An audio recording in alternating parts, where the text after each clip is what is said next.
To this time of year again, when we've suddenly got this major announcement from, of course, the former royal known as the Duke of Sussex, Prince Harry, that he's about to return to London. And it's all fanfares and, he's coming back because this is such a passionate project, so close to his heart.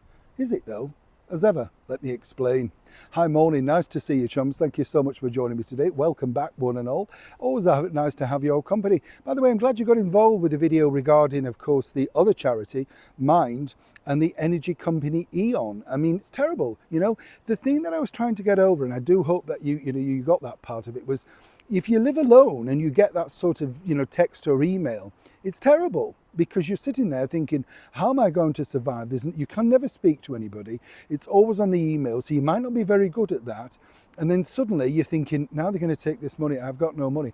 It creates anxiety. To be aligned to a charity that's supposedly all about providing assistance for mental health, it's a farce in itself. The charity thing is becoming an absolute shambles though, isn't it? When you think about it, this particular charity, that's right, the one with Prince Harry, Wellchild, every year have a very expensive and very glitzy ball, right? Normally, and this is the bit I find incredibly strange, right? They don't let you know where the venue is until a few hours before for security.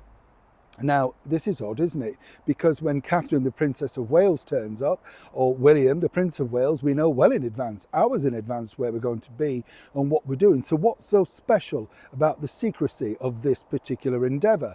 Now, apparently this is to do with the fact that, they're concerned about the safety of this one person, right? That's right, the Duke of Sussex, Prince Harry. Now, here's where this is very strange and baffling to me, because if you remember earlier this year when Harry was called out by another passionate company that he was working for, very much from the heart, his life's work, Centre Barley, right? Well, that particular lady, Dr. Sophie Chanduka, basically said that Harry had virtually not bothered with the charity ever really since he got married and stepped back, moved away. Suddenly, this wasn't the passion project that it was, but it was when, of course, he needed to record polo and bring his wife's friend along. You see how this works. Now, Wellchild is one of those things that apparently Harry totally loves. Wouldn't miss it for the world. But as I said, they can't reveal exactly, where it's going to be for that security level. Put this into context, right? This is, of course, Harry, that because he's so worried about security and everything like that, well, in the context of this, he's wandering around Fulham in the early hours looking, of course, for someone to connect with because all of his friends have moved themselves away, not interested, disinterested in everything that he had to offer. So he was caught on a door cam, basically looking for a friend. If he could do that, why is it so worried about security? And remember, the British media aren't allowed inside Wellchild, allegedly, right? And it's interesting also with all of these charities, and this is the thing where you have to look and think a little bit deeper. The CEO, according to the reports published, is on over £120,000 a year. So that's a lot of donors, isn't it, to put forward?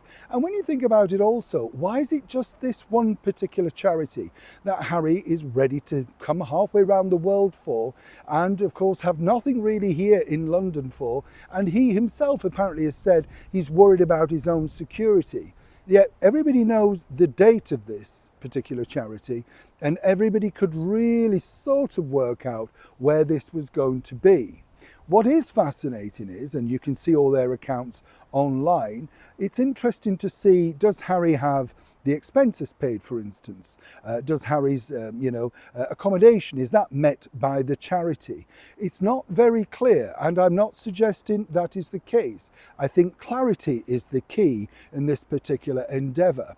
You see, as we keep finding out, Harry's life is all about charity. Apparently, according to Meghan, it was just Invictus. She didn't care that much. She stayed 4 days after wearing lots of designer threads and then disappearing. As for Harry, I'm sure there were good intentions with Wellchild, but this particular endeavour keeps his foot in the charitable corner.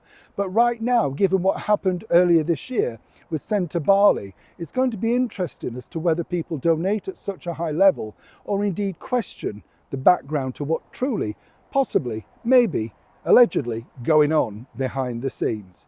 Either way, it's going to be fascinating if they reveal more. Sure you'll agree. Neil Sean, Kensington, London.